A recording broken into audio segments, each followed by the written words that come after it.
failing to act leaves room to convince people that what Donald did was fine, that he had, and that's what this judge is doing. He had every right to these documents, is the implication of her actions.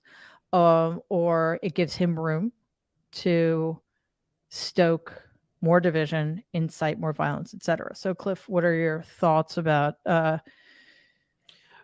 another fabulous week in America? Yay, America! We're awesome. My thoughts are that, people who pay attention to politics constantly don't understand how most people see all of this. Right. And I feel like all of us know some of these folks. I do. So, I assume the rest of you do. And, they were once Republicans and they're kind of still Republican. And, in 2016, they were looking for, maybe they were flirting with voting for Hillary or even Gary Johnson, but they weren't going to be a Trump vote. But they just needed that thing to push them back, which, of course, was Comey standing up and being a jackass.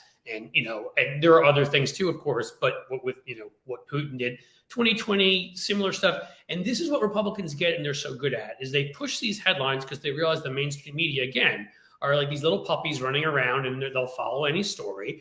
And so they make some ridiculous, crazy claim. And then what's going to happen? The mainstream media, Republicans make the claim, the mainstream media has to ask Democrats about it. And we don't do that for the most part. And we've been better lately. And Biden, as we said, was better with the speech he gave, and he's been doing some of it out on the trail. He did it here in Ohio. He did some of it in Western Pennsylvania. We talked about the Republican attacks on democracy. But again, this is a story, and there are many parts to it, and they all fit together neatly in a puzzle. Judge Cannon, the Supreme Court, these people that are threatening us, Marjorie Taylor Greene kicking people.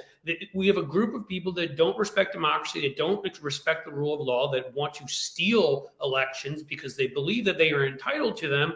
It all comes together. And again, we need to be filling in that story, because if we do not, then all these folks we're talking about who once maybe were Romney Republicans or, were much more Republican, but are sort of, they have their doubts and they see this stuff about Trump and they see this, stuff about Ron DeSantis, and that seems kind of cruel and, whatever. But the Republicans are just masters at giving them some bullshit reason to say, oh, well, you know what? My guys are bad. But I mean, look at Hunter Biden's laptop, and they jump back. And so we're not filling it in. If we're not providing those headlines, we're losing, which is why when some Democrats were like, hey, why are we going to hold hearings on January 6th? I was like, are you out of your fucking mind? Like, they have Fox News and they have all this stuff all day long. Here, we're going to have networks who are going to be carrying our message to people. Like, jump in and do this. And I do think that that's helped change things. So again, we've gotten a lot better, because, oh my God, how a couple of years ago, how awful we were. But, right. And sorry, go ahead. No, I mean, I'm basically done. So. Okay. I mean, I'm just saying it. And the other thing is that we can't be absolutely secure in the knowledge that our message is going to get out there, because last I checked, the three major networks did not carry President Biden's speech about MAGA. Anyway,